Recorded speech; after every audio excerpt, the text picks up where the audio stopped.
திமுக ஓரணியில் தமிழ்நாடுன்ற ஸ்கீமை கையில எடுத்த மாதிரி அதிமுக தமிழ்நாட்டை மீட்போம்னு சுற்றுப்பயணத்தை தொடங்கி இருக்காரு. இந்த சுற்றுப்பயணத்தோடைய பின்னணி என்ன அப்படின்றத இந்த வீடியோல முழுசா பார்க்கலாம். Welcome to the KTV. நான் உங்கள் மதுமிதா.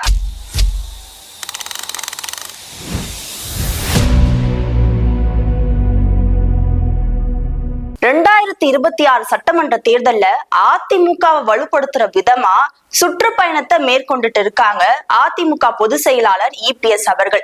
இந்த சுற்றுப்பயணத்தை என்ன காரணமா வச்சு முன்னெடுக்கிறாங்கன்னா, திமுக ஆட்சியில என்னென்ன குற்றங்கள் இருக்கு, என்னென்ன தப்பு பண்ணிருக்காங்க அப்படின்றதெல்லாம் முன்னெடுத்து இந்த சுற்றுப்பயணத்தை தொடங்கி இருக்காராம் EPS அவர்கள். ஜூலை 7ஆம் தேதி கோவையில சுற்றுப்பயணத்தை தொடங்கி இருக்க EPS அவர்கள் மக்களை காப்போம், தமிழகத்தை மீட்போம்ன்ற ஒரு உறுதியான தீர்மானத்தோடு களத்துல இறங்கியிருக்கேன்னு அறிவிப்பு வெளியிட்டு இருக்காரு. அது மட்டும் இல்லாம இந்த மக்கள் வெள்ளத்துல திகைத்து போய் நிற்கிறேன்னு ரொம்ப உற்சாகமா பேசியிருக்காரு.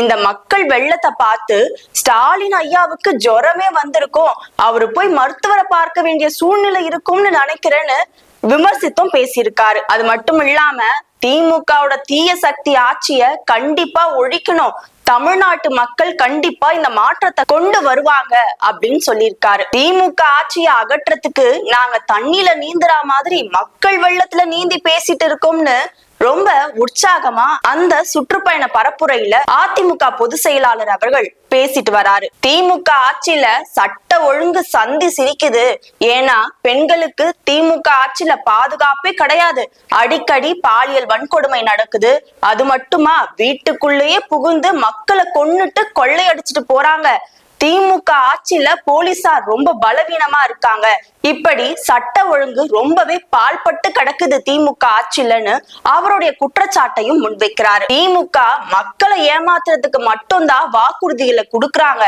திமுக தேர்தல் வாக்குறுதிகள் எதையுமே நிறைவேற்றவே இல்ல. மகளிருக்கு 1000 ரூபாய் கொடுக்கறேன்னு சொன்னாங்க, அது இப்ப வரைக்கும் முழுசா கொண்டு போய் சேரல.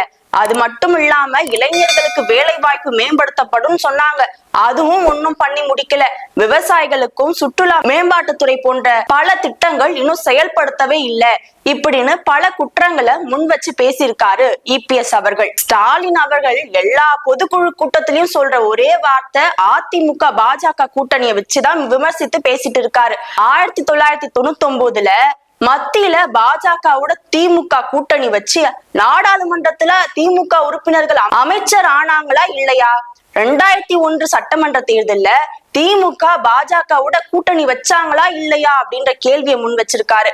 திமுக பாஜகவோட கூட்டணி வச்சா பாஜக நல்ல கட்சி, அதுவே நாங்க அதிமுக பாஜகவோட கூட்டணி வச்சா அப்ப பாஜக மதவாத கட்சியா அப்படின்ற கேள்வியும் முன் வச்சிருக்காரு. 2011 இருந்து 2021 வரைக்கும் அதிமுக ஆட்சி பொற்கால ஆட்சியா இருந்தது, அதனாலதான் திமுகவால ஒரு குறை கூட சொல்ல முடியாம இந்த கூட்டணி விஷயத்த அரசியலாக்கிட்டு வராங்க திமுக அப்படின்னு ரொம்ப கடுமையா விமர்சித்து பேசினாரு EPS அவர்கள். திமுகவோட நிலைமை எப்படி ஆயிடுச்சு பாருங்க, வீடு வீடா ஓட்டு கேட்க போறாங்கன்னு ஓரணியில் தமிழ்நாடுன்ற ஸ்கீமை ரொம்ப விமர்சித்து பேசியிருந்தாரு.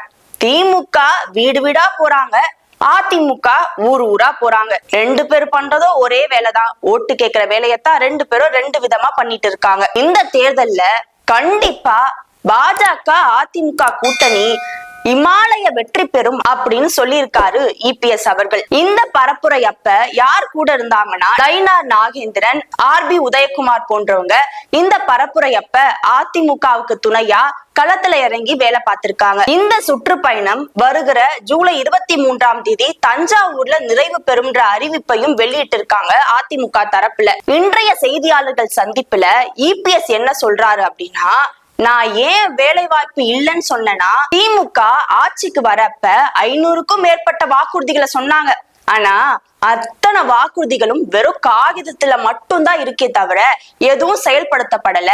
இளைஞர்களுக்கு வேலை வாய்ப்பு தரேன்னு சொன்னாங்களே திமுக, இப்ப வரைக்கும் அரசு பணியிடங்கள்லாம் ஏன் நிரப்பப்படாம இருக்கு? 4 லட்சம் அரசு பணியிடங்கள் நிரப்பப்படும் சொன்னாங்க, இப்ப வரைக்கும் 50,000 இடத்தை தான் நிரப்பியிருக்காங்கன்னு அவங்களே அறிக்கை விடுறாங்க. அது மட்டும் இல்லாம இந்த 4 வருஷத்துல 70,000 பேர் ஓய்வு பெற்றிருப்பாங்க. அப்ப அவங்க இடமெல்லாம் காலியா தானே இருக்கு, அதெல்லாம் ஏன் திமுக அரசு நிரப்பாம இருக்காங்க அப்படின்ற ஒரு குற்றச்சாட்டையும் முன்வைக்கிறார். தமிழ்நாட்டுல இப்ப வருவாய் அதிகமா இருக்கு, அதே சமயம் கடனும் அதிகமாயிட்டே போகுது. எதுக்காக இவ்வளவு கடன் வாங்கணும், என்ன அவசியம் இருக்கு கடன் வாங்குறதுக்கு அப்படின்ற கேள்வியும் முன் வச்சிருக்காரு திமுகவை பார்த்து இபிஎஸ் அவர்கள். திமுகல இந்த 4 வருஷத்திலேயே 4,38,000 கோடி ஆயிருக்கு. இந்த ஒரு வருஷத்துல 1 கோடி ரூபாய் கடன் வாங்க போறதாவும் தகவல் வந்திருக்கு. இவ்வளோ கடன் வாங்குறாங்களே தவிர என்ன புதிய திட்டம் பண்ணிருக்காங்க திமுக அரசுன்ற சந்தேகம் தான் எங்களுக்கு பெருசா வருது. கடன் மட்டும் தான் வாங்குறாங்க தவிர எந்த ஒரு புதிய திட்டமும் ஒழுங்கா நிறைவேற்றப்படல அப்படின்ற குற்றச்சாட்டையும் இபிஎஸ் தரப்புல இருந்து வைக்கப்படுது. இதுக்கு திமுக தரப்புல என்ன பதில் சொல்றாங்கன்னா, அரசியல் வாழ்க்கையில இபிஎஸ் அவர்கள் தோத்துட்டாரு, அவருடைய அரசியல் வாழ்க்கையை மீட்டெடுக்கிறதுக்காக தான் இந்த மாதிரியான சுற்றுப்பயணத்தை மேற்கொண்டுட்டு வராரு. இபிஎஸ் சொல்ற எந்த ஒரு மாய கதையையும் மக்கள் நம்ப மாட்டாங்க அப்படின்னு திமுக தரப்புல இருந்து பதில்கள் சொல்லப்படுது. படத்துல வரா மாதிரி தேர்தல் அப்ப மட்டும்தான் எல்லா கட்சி தலைவர்களும் வீட தேடி வருவாங்கன்றத எல்லா தேர்தல் அப்பையும் எல்லா கட்சி தலைவர்களும் நிரூபிச்சுட்டு வராங்க.